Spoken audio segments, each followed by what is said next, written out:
Bonjour à tous, une petite vidéo sur l'ALI ou amplificateur linéaire intégré. On va voir un petit point de méthode lorsqu'il fonctionne en régime linéaire. L'ALI, c'est une petite puce à 8 pattes. Vous avez principalement après sur les schémas uniquement en fait la borne inverseuse, in-, ici, la borne non inverseuse, in+, et la sortie. Il s'agit d'un dipôle actif, parce qu'il est alimenté, mais en général on ne représente pas les bornes d'alimentation. On a donc affaire à un rectangle, on reconnaît donc V-, ici la borne inverseuse, V+, la borne non inverseuse et la sortie Vs. Lorsqu'on voit ce symbole infini, ça veut dire qu'il s'agit d'un Ali idéal. Dans ce cas-là, vous avez donc I+, et I-, les courants sur chacune des bornes inverseuses et non inverseuses, qui sont nuls. Et s'il fonctionne en régime linéaire, on va pouvoir dire que V- égale V+. On va voir après comment identifier ce régime linéaire. Dans le montage le plus simple qui existe, c'est le montage suiveur. Vous avez un câble ici entre la borne V- et puis la sortie Vs. Dans ce cas-là, donc on va pouvoir dire qu'il est en régime linéaire. Dès que vous allez avoir un fil ou un dipôle entre la sortie et la borne inverseuse, c'est-à-dire V-, vous avez donc un régime linéaire qui est possible et qui sera utilisé par la suite. Donc dans ce montage-là, on a un régime linéaire, on va pouvoir dire que V+ égale V-. Ici, V+ et V- sont respectivement pour V+ égale à VE et pour V- égale à VS, et donc on va avoir VS égale VE. Dans ce montage suiveur, l'intérêt donc est d'avoir une impédance ici au niveau de V+, ici qui est quasiment infinie. Ça permet après de connecter sur VS, de recopier la tension VE sans avoir à se soucier de problèmes d'adaptation d'impédance. Un montage légèrement plus complexe est le montage donc amplificateur inverseur. On reconnaît ici donc un dipôle R2 entre la sortie et la borne inverseuse V-. Dans ce cas-là, on va pouvoir dire qu'on est en régime linéaire. On reconnaît le petit symbole infini, ça veut dire que on a affaire à un LI idéal.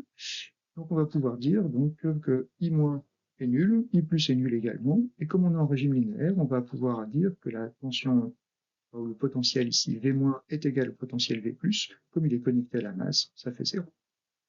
La méthode que je préconise ici pour l'étude des cas relativement simples est de tout simplement écrire le courant sur chacun des dipôles. Vous voyez que comme I- est nul, le courant qui circule dans la première résistance est le même que celui qui circule dans la deuxième résistance. On a donc plus qu'à écrire l'expression des courants. Dans la première résistance, on va avoir U1 sur R1. Dans la deuxième résistance, on va avoir U2 sur R2. Chacune des tensions aux bornes des résistances s'exprime en fonction de VE et V- pour U1, entre V- et Vs pour la tension U2, de sorte que, après, lorsqu'on écrit que V- égale V+ égale 0, on annule V- ici, et on va obtenir directement la tension de sortie sous la forme Vs égale moins R2 sur R1 fois VE. On en conclut que la dénomination de cet amplificateur inverseur est justifiée puisqu'on a un signe moins, et puis il suffit pour avoir une amplification d'augmenter, donc il faut d'avoir une valeur R2 plus grande que la valeur R1. Un autre montage que vous avez ici est le montage amplificateur non inverseur. Cette fois-ci, donc on a une suite de résistances à la borne inverseuse reliée donc ensuite à la masse. Vous avez donc on reconnaît de nouveau un fonctionnement en régime linéaire, étant donné que on a un dipôle R1 qui relie la sortie à la borne inverseuse. On reconnaît un Ali idéal avec le petit symbole infini. On va pouvoir donc écrire que les courants I+ et I- sont nuls, et que comme on est en régime linéaire, on va avoir V+ qui est égal à V-. V+ est connecté à l'entrée, donc on va avoir V+ égale V- égale V+. On va appliquer la même méthode en utilisant le courant qui circule dans la résistance R2 qui sera identique au courant dans la résistance R1 en respectant les conventions récepteurs pour chacun des dipôles. De la même façon, donc I, ça va être U2 sur R2, ça va être U1 sur R1, et la tension et donc chacune des tensions. Donc U2, ça va être le potentiel de la masse moins le potentiel V-. La tension U1, ça va être le potentiel V-, moins le potentiel Vs. en utilisant le fait qu'on a V+ qui est égal à V- qui est égal à VE, on en déduit ici le lien entre VS et VE.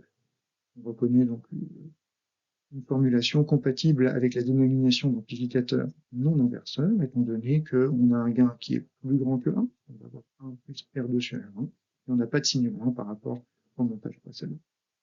Donc cette méthode de continuité du courant peut être appliquée à de nombreux circuits relativement simples, mais utilisant des AI, en vérifiant au préalable, évidemment, qu'on est bien en régime linéaire, c'est-à-dire en vérifiant la présence d'un dipôle entre la sortie et la borne inverseuse.